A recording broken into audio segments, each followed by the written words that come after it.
A young woman in Florida wants to join the NRA's lawsuit against a new state law banning the sale of guns to anyone under the age of 21. But she's so afraid for her safety that she's asked a federal court to keep her identity secret. Backing that woman in court filings, the NRA cited their top Florida lobbyist, Marion Hammer. The 79-year-old great-grandmother says she's received scores of vile and vulgar phone calls, including death threats.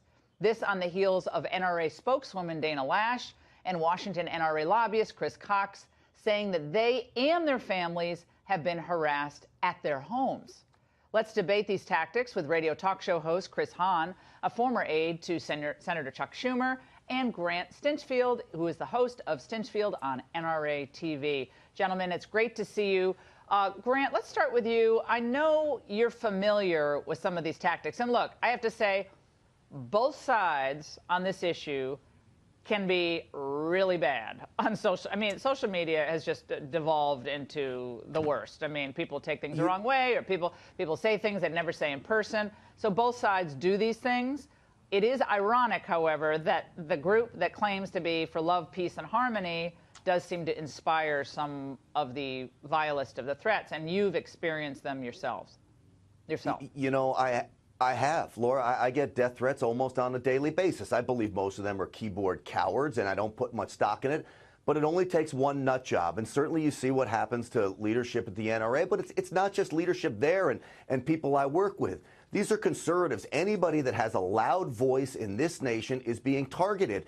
And I believe they're being targeted because the left has no other message out there. They don't have vision. They don't have policy. So what do? They turn to violence, and they take it to people to silence their voices. Look, Laura, they call us child murderers. They call us terrorists. What are they doing that for? To dehumanize it and then somehow make it okay for supporters to come out and threaten us. I promise you it is not going to work. Yeah. Threats won't work. We're going to keep with the voice and be strong. Chris, I'm for more speech, not less speech. I want you to respond. But I just think we need more speech. I don't like limiting people's speech. I don't like taking out recriminations against people because they disagree. I think a robust exchange of ideas is great in our country, and we should encourage it. I do believe there is, and especially on these, what, a 79-year-old great-grandmother. I mean, I'm going to read some of the things that are written about her. It is, I mean, it's the lowest of the low. I think we all agree on that. But Chris, go ahead. You were shaking your head when yeah, look, I agree 100% that, you know, the First Amendment is important and free speech is important, especially political speech, which we have learned is the highest form of protected speech in this country. Where I disagree with my fellow panelist here is when he says it's the left doing this.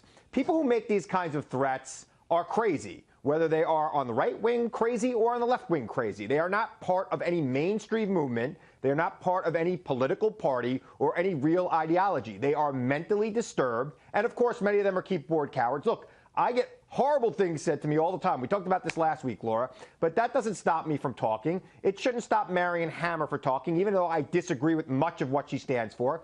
And it should have stopped her from going to that hearing. I understand that she didn't go to a hearing on a bill because of some of these threats. And I think that might have also had something to do with the fact that that bill that she, I got it. But it is what it is. Right. But my question is, why do we hear such, precious little in the American media about those types of threats against individuals who are real strong advocates of the Second Amendment? And again, I say, let me just read some of these so people understand what I'm talking about. A lot of people aren't on social media. This is a tweet, April 22nd. It's not very Christian of me to say this, but I hope Marion Hammer falls down a flight of stairs and breaks a hip. It would be good for humanity. I can't wait to the day I flip on the news and see you mourning a gunshot victim. You're disgusting and exactly what's wrong with people today. I seriously hope karma comes around for you soon. Grant, I get this kind of stuff pretty much on a daily basis as well. Unless it's about children or the elderly, I think a lot of this can be discounted. But the media really, they don't report on this stuff fairly. They really don't. It's always a one-sided deal. if I called the police every time I had a death threat leveled against me, the cops would be at my house almost every day. The problem is these are all great stories to talk about. The real problem is the left's violence. The left has shown, I mean, you look at Trump's inauguration, you look at people getting beat up for wearing a Trump hat, you look at Women's March organizers calling for jihad on the White House. You are absolutely, look, you're wrong here. How am I wrong? It is not a particular ideology. Calls for jihad on the White House. Sir, excuse me, sir. Okay, you are wrong. It's not a particular ideology. It is crazy people. Well, anybody who engages in that behavior should not be assigned an ideology. Going back to the free speech issue. They should be assigned the label crazy and nothing else. All right, let's go back to the free speech issue. We'll end with that, guys, and we're out of time. But I will say what we've seen at Berkeley, what we've seen at colleges in shutting down speech has been violent, and it's been overwhelmingly on the left. More speech is better. Yeah, I don't know if you remember the Tea Party in 2010, but they shut down a lot of free speech.